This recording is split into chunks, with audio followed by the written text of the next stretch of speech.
Akkam jirtu kabajamtoota daawwattootaa fi hordoftoota Oromiyaa Freedom Media dambalii gungumaa uummataa nageenya kabajaa bakkuma jirtanitti nagaa jedhaa hagayyaa 2026 hojii guyyaa irratti qindeeffannee kan isin biraan kennu taati jalqaba irratti hanga footoo USA keessatti weerara dhukkuba saayikiloosporoyaasiin duuti jalqaba gabaafame. Godaantota wal qabatee taatee Ispeenitti mudatee booda gamtaan Awurooppaa eegumsi daangaa akka cimu akeekkachiise. Iraan haliillaa bakka Yuukireen 3 irratti raawwachuuf karoorfatte erga Kiyev dhiifama gaafattee booda haqxe. Rakkoon doonii galaanaa diimaa gadi fageeffataa dhufuun dooniiwwan boba'aa Saawudii 6 daandii jijjiiruun Afrikaa kibbaatiin qaxxaamuran. OFM dambalii gungumaa uummataa irraa oduu isinitti himuun kan isin waliin turu hanga daawwalaabuutii amma oduu bal'inaan. USA keessatti weerara dhukkuba saayikiloosporoyaasiin duuti jalqaba gabaafame. Qondaaltonni fayyaa kutaa biyyattii akka jedhanitti Michigan keessatti namoonni 2 dhibee kanaan du'anii kunis erga weerarri kun jalqabee Ameerikaatti isa jalqabaati. Qondaaltonni fayyaa kutaa biyyattii akka jedhanitti Michigan keessatti namoonni 2 dhibee kanaan du'anii kunis erga weerarri kun jalqabee Ameerikaatti isa jalqabaati. Kun seenaa weerara dhukkuba kana keessatti du'a jalqabaa ta'uudha kan gabaafame. Qondaaltonni akka jedhanitti miidhamtoonni 2 haala fayyaa bu'uuraa kan qaban yoo ta'u irra deddeebiin garaachaa fi bishaan qaama keessaa irrachuu irraa kan ka'e du'anii eenyummaan isaaniis hin ibsamne. Michigan qofti namoota vaayirasichaan qabamuun shakkaman mirkanaa'an 11,000 ol kan qabdu yoo ta'u namoonni 193 hospitaala seenaniiru. Guutummaa Ameerikaatti laaboraatoorii namoota vaayirasichaan qabaman 6,700 ol kan ta'an yoo ta'u 10,000 kanneen lakkaa'aman ammoo qoratamaa jiru. Giddugalli to'annoo fi ittisa dhukkuba CDC fi bulchiinsi nyaataa fi qorichaa FDA weerarri kun adda durummaa saaxilaa aayisberg faalame waliin wal qabatee jiraachuu fi dhiisuu isaa qorataa jiru. Haa ta'u malee qorannoon itti fufee kan jiru yoo ta'u qorannoon murtaa'aan hin godhamne. Mallattooleen dhukkuba kana garaa kaasaa bishaan hamaa dhukkuba garaa ol nama jechisiisu buutota dadhabbii qaamaa cabsuu fedhii nyaataa dhabuu yeroo tokko qaamaa fa'aa akka ta'e himama. Namoonni fayyaa qaban yeroo hedduu wal'aansa argachuun kan fayyan yoo ta'u haa ta'u malee manguddoonni namoonni sirni ittisa qaamaa isaanii laafaa ta'ee fi namoonni rakkoo fayyaa cimaa biroo qaban balaa guddaadhaaf saaxilamuu malu. Qondaaltonni fayyaa gorsa kennaniin fuduraalee fi muduraalee sirriitti dhiquun itti fayyadamuu kan gorsanii fi akkasuma oomishaalee fuduraalee akka raafuu dhibee kanaaf sababa ta'uun shakkaman hin fayyadaminaa jechuun dhaamaniiru. Yoo garaa kaasaan itti fufe mallattoon bishaan qaamaa keessaa irrachuu yoo itti mul'ate hatattamaan yaala fayyaatiif furtuuwwan fayyaattis akka deemamu dhaamame. Odeessi baatiin Tiraamp mariin ammaa kun Iraan sanada bareedaa akka mallatteessituuf carraa dhumaati jedhanii. Iraan waliin marii eegalameera jechuun ijjannoo isaaniitti cichanii kan jiran pirezidaantii Doonaald Tiraamp mariin ammaa taasifamu Iraan sanada bareedaa mallatteessuuf carraa isa dhumaati jedhaniiru. Iraan gamasiitiin dubbii Tiraamp mariin Iraan wajjin waraana dhaabuu irratti xiyyeeffatan wiixata kaleessaa eegale jechuun ibsaa turan dhugaa akka hin taane ibsiteetti. Hulaa Hormuz irratti imala eegalchiisuuf daandii yeroo addaa ba'e fayyadamuu ilaalchisee Iraan biyya waliin hulaa galaanaa kana qooddattu Oomaan waliin marii eegaluu ibsiteetti. Iraan erga Tiraamp karoora haleellaa cimaa Iraan irratti raawwachuuf qabatanii haquun Iraan waliin mariitti seenuuf akka jedhan ibsanii booda. Tiraamp marii haaraa kanarratti eenyuun akka hirmaatu akkasumas eessatti akka gaggeeffamu hin ibsine. Iraan garuu Ameerikaa waliin mariitti akka hin jirree fi mari'achuufis karoora akka hin qabne ibsite. Iraan marii kana keessatti hirmaannaa akka hin qabne ibsuun pirezidaant Tiraamp mufachiiseera. Ergaa miidiyaa hawaasummaa isaanii Truth Social jedhamu irratti barreessan keessatti aangawoonni Iraan namoota hin amanamne sobdoota jechuun arrabsanii. Turtii gaazexoota White House waliin taasisaniinis mariin haaraan gaggeeffamaa jira jechuun ijjannoo isaanii itti ibsaniiru. Doonaald Tiraamp osoo mari'ataa hin jirru ta'e mari'ataa hin jirru isiniin jedha amma garuu mari'ataa jirra jedhanii. Tiraamp haleellaa Iraan irratti karoorsanii haquun marii eegaluu kan murteessaniif gaaffii Saawud Arabiyaa biyyoota Arabaa kaaniin ta'uu ibsaniiru. Godaantota wal qabatee taatee Ispeenitti mudatee booda gamtaan Awurooppaa eegumsi daangaa akka cimu akeekkachiise.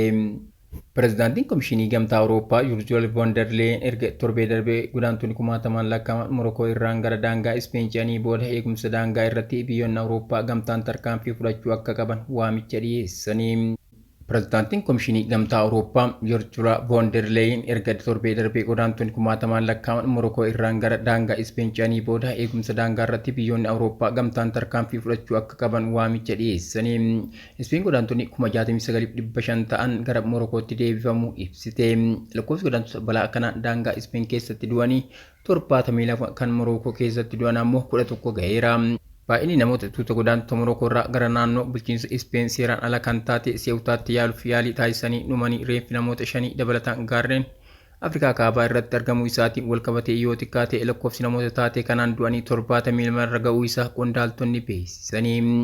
Baay'ee namoota dhuman kanaa lakkoofsa abbootiin taayitaa Morokoo dilbata kaleessaa ifa taasisan irraa akkaan kan caalu ta'uun ibsame.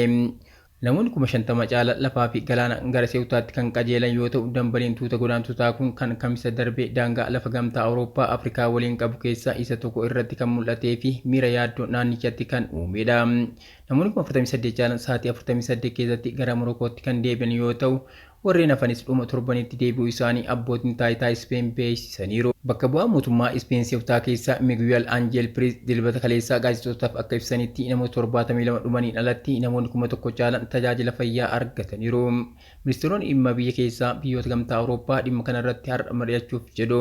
Taateen Ispeen Seewutaatti mudatee dhimma godaantotaa irratti hariiroo biyyoota gamtaa Awurooppaa 27 danqeera. Xaaliyaaniin taatee Seewutaatti mudateef deebii kennuuf jecha waliigaltee imala daangaa malee biyyoota Awurooppaa Schengen jedhamu kan Ispeen waliin qabdu yeroo faaqxe. Waliigaltee kana yeroo ammaa namoonni miliyoona 450 caalan fayyadamtoota. Biyyoonni Awurooppaa waliigaltee kana keessatti hammataman 27. Iraan haleellaa bakka Yuukireen 3 irratti raawwachuuf karoorfatte erga Kiyev dhiifama gaafattee booda haqxe. Mootummaan Yuukireen haleellaa doonii fe'umsaa Iraan galaana Kaaspiyaan irratti raawwateef dhiifama gaafachuu isaa hordofuun Iraan haleellaa haaloo ba'uuf galma waraanaa Yuukireen irratti raawwachuuf karoorfatte addaan kuttee haqxeetti jechuun maddeen dippiloomaasii himaniiru. Mootummaan Yuukireen haleellaa doonii fe'umsaa Iraan galaana Kaaspiyaan irratti raawwatteef dhiifama gaafachuu isaa hordofuun Iraan haleellaa haaloo ba'uuf galma waraanaa Yuukireen irratti raawwachuuf karoorfatte addaan kuttee haqxeetti jechuun maddeen dippiloomaasii himaniiru. Yuukireen haleellaa doonii galaana Kaaspiyaan irratti raawwatameef Iraan dhiifama gaafatte. Ministeerri dhimma alaa Yuukireen Andrei Krispus haleellaa doonii fe'umsaa Iraan galaana Kaaspiyaan irratti raawwatameen booda bilbilaan gita isaanii Iraan Abbaas Argaachii dhiifama gaafachuu isaanii gabaafameera.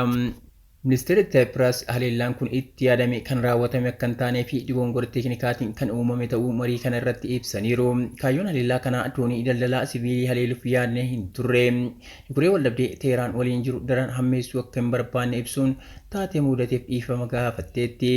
Waldhabdee dippiloomaasii biyyoota lamaanii salphisuu fi walitti bu'iinsi dabalataa akka hin uumamneef tattaaffiin taasifamaa jira. Humnoonni Yuukireen doonii fe'umsaa alaabaa Iraan qabdu Aanaasaa jedhamtu irratti haleellaa diroonii erga raawwatanii booda waldhabdeen biyyoota lamaan jidduutti uumame hammaateera. Miseensi hojjettoota doonii tokko yoo du'u namoonni hedduun ammoo madaaniiru. Kiyev dooniin kun meeshaa waraanaaf meeshaalee waraanaa gara Raashiyaatti geejjibsiistee akka turte himatte. Himannaa Teheraan daldala siviilii seera qabeessa ta'e raawwataa turte jechuun ni haalti. Haleellaa kan hordofuun karoorfattoonni waraana Iraan haleellaa haaloo ba'uu danda'uuf bakka waraana Yuukireen 3 adda baasuu isaanii ibsaniiru. Ministeerri malaa Yuukireen Andrii Seebreek waldhabdee naannoo kana salphisuuf jecha gita isaanii Iraan Abbaas Argaachii waliin kallattiin bilbila mari'ataniiru. Waamicha kana irratti ministeerri malaa Yuukireen Teheraaniif gadda guddaa fi dhiifama isaanii ibsuun haleellaa doonii siviilii irratti raawwatame haleellaa itti yaadanii raawwatame osoo hin taane dogongora hojii sarara fuulduraa irratti raawwatame ta'uu ibsaniiru. Marii dippiloomaasii kan hordofuun Iraan haleellaa xiyyaaraa Yuukireen 3 irratti raawwachuuf karoorfame guutummaatti haquuf murteessuu isii mirkanaa'eera. Haa ta'u malee qondaaltonni Teheraan taateen kun osoo hin adabamin hafuu akka hin qabne cimsanii ibsuun mootummaan Kiyev maatii doonii lubbuu isaa darbee fi abbootii doonii kanaaf beenyaa akka kaffalu gaafataniiru. Rakkoon doonii galaana diimaa gadi fageeffataa dhufuun dooniiwwan boba'aa Saawudii jaha daandii jijjiiruun Afrikaa kibbaatiin qaxxaamuranii. Akka ragaan hordofii doonii Reuters caqasee agarsiisutti dooniiwwan suppertaankers alaabaa Saawudii qaban jaha daandii isaanii jijjiiruun wayita ammaa galaana diimaa adiisanii kibba Afrikaa keessa deemaa jiru. Akka ragaan hordofii doonii LCEG fi mariin tiraafik irraa argametti suppertaankers alaabaa Saawudii qofa qaban jaha Eeshiyaa irra deebi'an galuu galaana Eden keessa osoo deemaa jiranii karaa biraatti deebi'aniiru. Doonii babal'aman daba Isreetii fi kibba galaana diimaa fayyadamuu umannaa amma naannoo Cape of Good kibba Afrikaatti naanna'aa jiru. Daandiin kun hedduu dheeraa fi qaalaa kan ta'edha. Jijjiiraan daandii kun doorsisa haaraa sochii Huutii Yaman Iraan waliin hidhate irraa kan dhufe yoo ta'u dhiyeenya kana uggura humna galaanaa Saawudii Arabiyaa irratti xiyyeeffate beeksise. Huutiin haleellaa dooniiwwan Saawudii waliin hidhata qaban irratti raawwatameef itti gaafatamummaa fudhachuun dooniiwwan daldala balaa galaanaa diimaa keessa deemuun dhufu irra deebi'anii akka madaalan taasiseera. Gareen kun akka jedhutti tarkaanfiin kun Saawudii Arabiyaan naannoo hulaa Huutii to'attu uggurtee jedhamteef deebii kennuudha.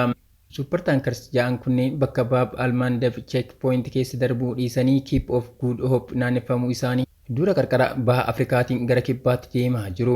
Daandiin filannoo kun imala Eeshiyaa fi Awurooppaa jidduutti taasifamu irratti maayilii galaanaa 1000 lakkaa'amu dabaluudhaan baasii boba'aa fi yeroo geejjibaa ni dabalata. Galaana diimaa ji'oota darban keessa irra deddeebiin doonii daldalaa irratti haleellaa raawwatame rakkataa ture. Uggurri yeroo dhiyoo kanaa kun akkaataa dhaabbileen doonii yaaddoo nageenyaa guddataa dhufeen daandii doonii addunyaa irratti barbaachisoo ta'an keessaa tokko irraa fagaachuu itti fufan agarsiisa. Taankaroota Saawudii karaa jijjiiruun isaanii yaaddoo dhiyeessii anniisaaf baasii fe'umsaa irratti mul'atu haaromseera. Xiinxaltoonni akka jedhanitti Galaana Diimaa keessatti yeroo dheeraaf jeequmsi uumame dhiyeessii boba'aa cimsuu, kafaltii inshuraansii dooniiwwan dabaluu fi gatii maallaqa addunyaa yoo balaan doonii dabaluu itti fufe ol kaasuu mala. Baab al-Mandab Istireet Galaana Diimaa galoo Galaana Eden waliin kan wal qunnamsiisu yoo ta'u, boba'aa fi fe'umsa Awurooppaa, Eeshiyaa fi baha jiddu galeessaa jidduutti ergamuuf karra murteessaa ta'e tajaajila. Daandii bishaanii dhiphoo kana irratti jeequmsa uumamu kamiyyuu daldala addunyaa fi gabaa anniisaa irratti dhiibbaa fagoo qabaachuu mala.